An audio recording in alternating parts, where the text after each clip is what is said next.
आपको पता है कि इस दुनिया में एक ऐसा देश भी है जहां स्कूलों में सफाई करने के लिए कोई सफाई कर्मचारी या पियून नहीं होता।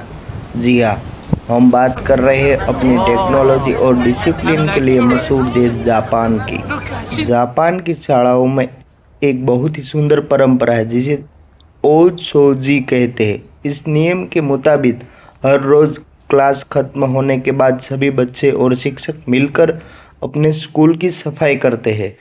बच्चों खुद अपनी क्लासरूम, बाथरूम, वहां तक कि कॉरिडोर भी चमकते हैं।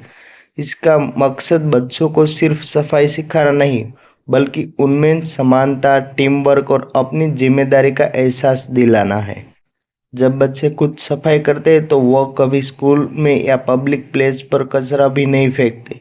यही वजह है कि जापान के लोग बचपन से ही इतने शिस्तबद्ध और सफाई पसंद होते हैं। तो क्या हमारे देश की स्कूलों में भी ऐसा ओशोजी नियम शुरू होना चाहिए? कमेंट में अपनी राय जरूर बताओ। अगर ये अनोखी जानकारी अच्छी लगी हो तो वीडियो को लाइक और चैनल को सब्सक्राइब जरूर करना। मिलते हैं अगली वीडियो में।